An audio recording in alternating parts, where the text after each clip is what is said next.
नमस्कार। आज के इस विश्लेषण में हम एक ऐसी शख्सियत के बारे में बात करने वाले हैं जिन्हें अक्सर लोग सिर्फ एक मूर्ति, एक राजनीतिक नारे या फिर किसी वोट बैंक तक ही सीमित कर देते हैं। लेकिन आज हम डॉक्टर बी.आर. अंबेडकर की उस बहुआयामी विरासत को डिकोड करेंगे जो इन घिसी-पिटी बातों से बहुत बहुत आगे जाती है।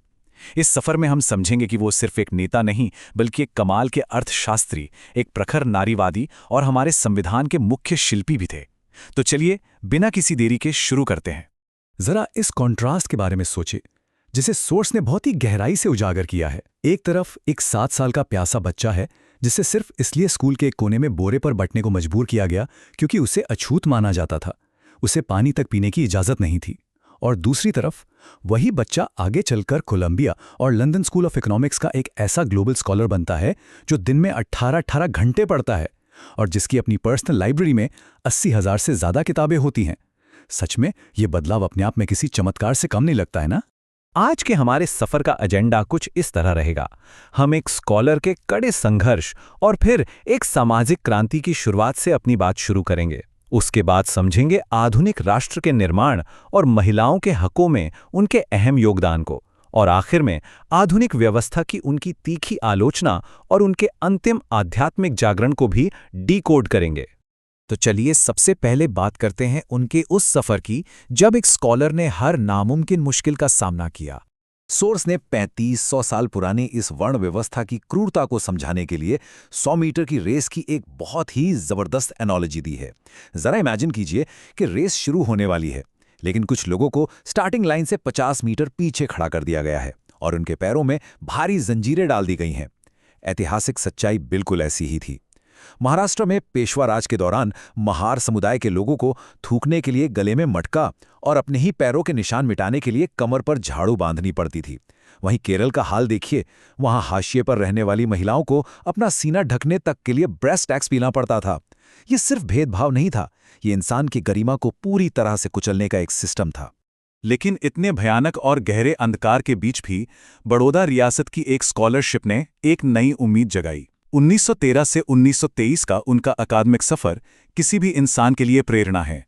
1913 में वो अमेरिका की कोलंबिया यूनिवर्सिटी पहुंचे, फिर 1920 में वो वापस लंदन स्कूल ऑफ इकोनॉमिक्स गए और 1923 में उन्होंने डॉक्टर ऑफ साइंस यानी डीएससी की वो बड़ी डिग्री हासिल की जो उस दौर के बड़े बड़े विद्वानों के लिए भी एक सपना हुआ करती थी। लेकिन पता है सबसे कड़वी सच्चाई क्या थी? दुनिया भर की इतनी बड़ी बड़ी डिग्रियां हासिल करने के बाद जब वो भारत लौटे तो उनकी ये मेधा, उनकी एक कामयाबी भी उन्हें जातिगत भेदभाव से नहीं बचा पाई। उनके खुद के ऑफिस का एक चपरासी अपवित्र होने के डर से उन पर दूर से फाइलें फेंकता था। रहने के लिए किसी ने कमरा नहीं दिया और तो और एक पारसी धर्मशाला से भी उन्हें हथियारों के जोर पर निकाल बाहर कर दिया गया। इसी पॉइंट पर उन्हें यह एहसास हुआ कि सिर्फ व्यक्तिगत तौर पर सफल हो जाना काफी नहीं है, पूरे समाज के इस कलंक को जड़ से मिटाना होगा। यहीं से शुरुआत होती है हमारे दूसरे पड़ाव की, एक बड़ी सामाजिक क्रांति का जन्म और इंसान होने के हक की लड़ाई। उनके आंदोलन की रफ्तार वाकई हैरान कर देने वाली थी। 20 मार्च 1927 को उन्होंने महाड़ के चौदार तालाब से पानी पीकर ये जताया कि भाई हम भी इंसान हैं, ये हमारा भी हक है। फिर 25 दिसंबर 1927 को उन्होंने मनुस्मृति को जलाया। अब सोर्स यहां साफ करता है कि यह किसी धर्म का विरोध नहीं था, यह बस उस व्यवस्था का एक प्रतीकात्मक विरोध था जो इंसानों को इंसान ही नहीं मानती थी। और इसके बाद आता है 1932 का वो ऐतिहासिक पूना पैक्ट। इस पूना पैक्ट को समझना बहुत जरूरी है। जब गांधी जी ने अपना आमरण अनशन शुरू किया तो डॉक्टर अंबेडकर के सामने एक बहुत बड़ा धर्म संकट आ खड़ा हुआ। सोर्स जोर देकर बताता है कि गांधी जी की जान और देश की एकता को बचाने के लिए उन्होंने पृथक निर्वाचन यानी सेपरेट इलेक्टोरेट की अपनी सबसे अहम मांग को छोड़ दिया। इसके बदले में आज जो राजनीतिक आरक्षण हम देखते हैं वो कोई खैरात नहीं है, बल्कि ये उसी समझौते और उनके उस बहुत बड़े बलिदान का ही सीधा नतीजा है। चलिए अब बात करते हैं आधुनिक राष्ट्र के निर्माण की, उनके इस सफर का वो हिस्सा जो अक्सर इतिहास के पन्नों में दब जाता है, एक दूरदर्शी अर्थशास्त्री का विजन। आपको शायद जानकर हैरानी हो कि आज जो reserve bank of India RBI हमारे देश की पूरी इकोनॉमी चलाता है, उसका बेस उनकी ही एक किताब the problem of the rupee के आधार पर तैयार किया गया था। बात यहीं खत्म नहीं होती। श्रम मंत्री के तौर पर उन्होंने ही फैक्ट्रियों में काम के घंटों को 14 से घटाकर 8 घंटे किया था। आज जो मैटरनिटी लीव, महंगाई भत्ता, डीए और पीएफ जैसी चीजें हमें नॉर्मल लगती हैं, वो सब उन्हीं की देन है। देश की कई बड़ी नदी घाटी परियोजनाओं के पीछे का विजन भी उन्हीं का था। और जरा इस नंबर पे गौर कीजिए, 2 साल 11 महीने और 18 दिन। ये वो समय है जो उन्होंने दिन रात एक करके संविधान बनाने में लगाया।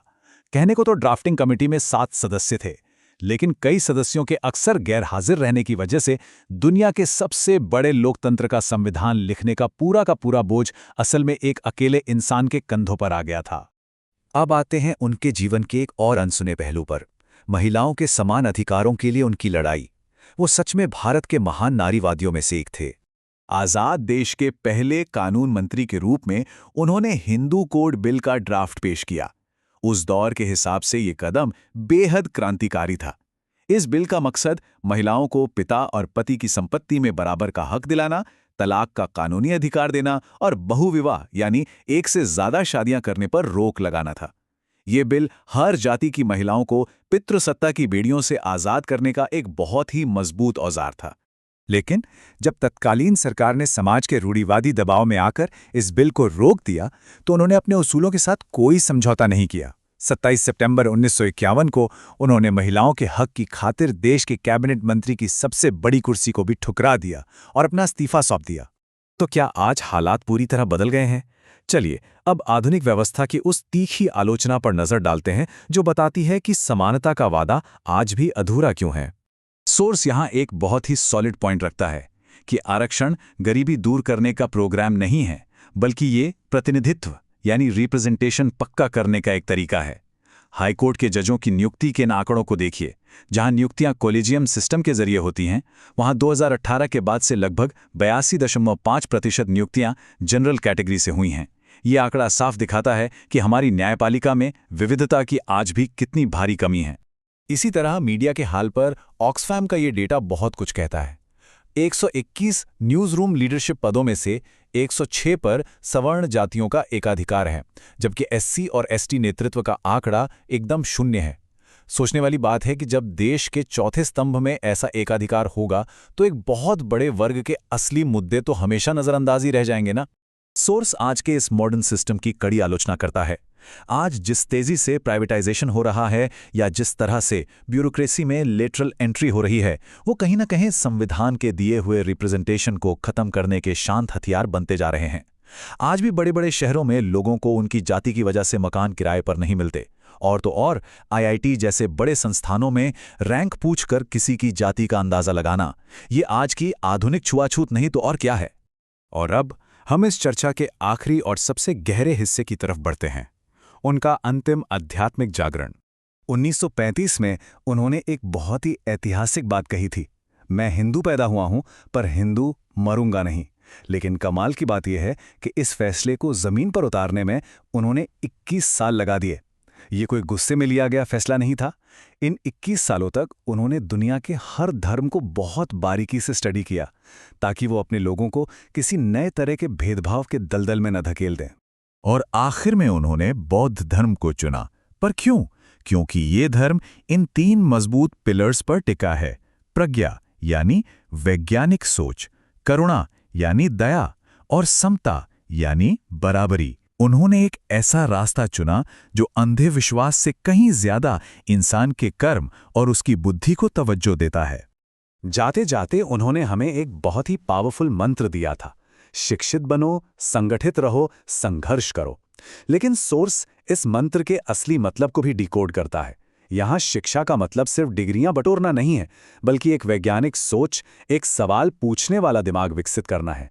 संगठित होने का मतलब जातियों में बंटना नहीं, बल्कि अपने हकों के लिए एक होना है। और संघर्ष का मतलब कोई हिंसा नहीं, बल्कि अपने वोट और संविधान की ताकत से अपने हक की लड़ाई लड़ना है। इस पूरे विश्लेषण को हम 1949 में संविधान सभा में दी गई उनकी एक बहुत ही गहरी चेतावनी के साथ खत्म कर रहे हैं। उन्होंने कहा था कि राजनीति में भक्ति या हीरो वर्शिप आखिर में तानाशाही की तरफ ले जाने वाला सबसे पक्का रास्ता है। तो ये एक बहुत बड़ा सवाल हमारे सामने छोड़ जाता है, क्या आज भी हमारी राजनीति में ये अंधभक्ति हमारे लोकतंत्र के धागों को कमजोर कर रही है? उम्मीद है कि